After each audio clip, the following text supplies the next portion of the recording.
મુંબઈથી સમાચાર કે જ્યાં પરમબીર સિંહના આરોપના જે લઈને ત્યારે રાજકીય હડકંપ છે તે મચી ગયો છે। મહારાષ્ટ્રમાં રાજકીય સંકટ વચ્ચે હવે એનસીપી પ્રમુખ શરદ પવાર હરકતમાં આવ્યા છે। મહારાષ્ટ્ર સરકારના બે મોટા પ્રધાનોને દિલ્હી બોલાવી લેવાયા છે। અજીત પવાર અને જયંત પાટીલને દિલ્હી બોલાવવા હોવાની જાણકારી છે। બપોરે બંને પ્રધાનો સાથે શરદ પવારની બેઠક થવાની છે। તો સંજય રાઉત પણ શરદ પવાર સાથે બેઠક કરવાના છે। કમિશનરના લેટર બોમ્બ મુદ્દે વાતચીત થશે તે નક્કી છે। તો જે પ્રકારે અત્યારે મહારાષ્ટ્રના રાજકારણમાં ભૂકંપ આવ્યો છે આ લેટરને લઈને તેને જ લઈને હવે શરદ પવાર એનસીપીના નેતાઓ સાથે પણ વાતચીત કરશે તો સંજય રાઉત સાથે પણ તેઓ મીટિંગ કરશે।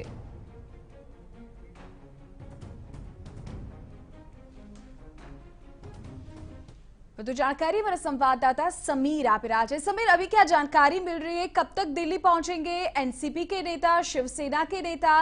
क्या लेटर को लेके और बातचीत शरद पवार के साथ होने जा रही है?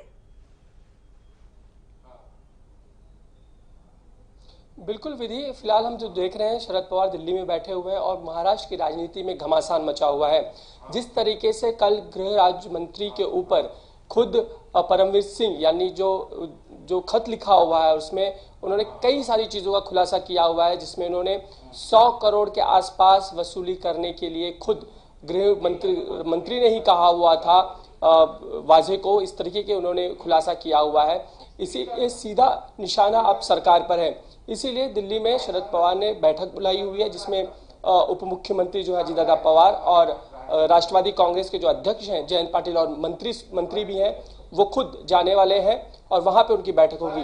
फिलहाल राजनीति जो है गरमाई हुई है, जिस तरह के आरोप परमवीर सिंह यानी किए हुए हैं, इसलिए फिलहाल इन सारी चीज़ों पे जो है बीजेपी की जो नज़र बनी हुई है, बीजेपी में फिलहाल मांग की जा रही है कि जो राजीनामा जो है अर्थात राजीनामा लिया जाए, उनसे इस्तीफा लिया जाए अनिल देशमुख से, और उसके लिए फिलहाल दबाव बनाया जा रहा है। अभी कुछ आंदोलन भी है बीजेपी की ओर से किए जाएंगे, वो राष्ट्रवादी कार्यालय पे किए जाएंगे, अर्थात जो बीजेपी का कार्यालय वहाँ हो गया और महाराष्ट्र के कई जिलों में किए जाने वाले हैं। बीजेपी फिलहाल जो कह रही है कि हम शुरू से बीजेपी का दावा रहा है कि जिस तरीके से भ्रष्टाचार जो है बीजेपी सरकार के अंदर दिखाई दे रहा है, और भ्रष्टाचार किस तरह का है कि कई जो ट्रांसफर किए जाते हैं आईपीएस ऑफिसर्स के उसमें भ्रष्टाचार है, और साथ ही साथ जो पब चल रहा है, जो लेट नाइट जो पब चलते हैं, बार चलते हैं, उसमें भी सरकार का हस्तक्षेप है। सरकार जो है उसे परमिशन दे रही है। इसको लेकर भी बीजेपी पहले से आक्रामक रही है, और अभी पूरे सारे हम अगर सूत्र अगर जोड़ लें तो उसी और इशारा करते हुए नजर आते हैं कि बीजेपी जो शुरू से दावा कर रही थी सरकार के ऊपर, और अभी पब हो या फिर बार हो, उनसे भी वसूली की बात परमवीर सिंह ने खुद अपने पत्र में कही है। इसीलिए फिलहाल बीजेपी का निशाना सरकार पे बना हुआ है। साथ ही साथ अगर हम दूसरी ओर देखें तो एनआईए का इन्वेस्टिगेशन और तीव्र होता जा रहा है। उसमें खुद जो है वाजे में फिलहाल इन्वेस्टिगेशन चल ही रहा है, उसमें नई नई थ्योरीज जो है वो सामने आ रही हैं। इसलिए अगले आने वाले कुछ दिनों में महाराष्ट्र की राजनीति में बड़ा अगर कोई राजनीतिक भूकंप हो तो अचरज किए जाने की जरूरत नहीं होगी।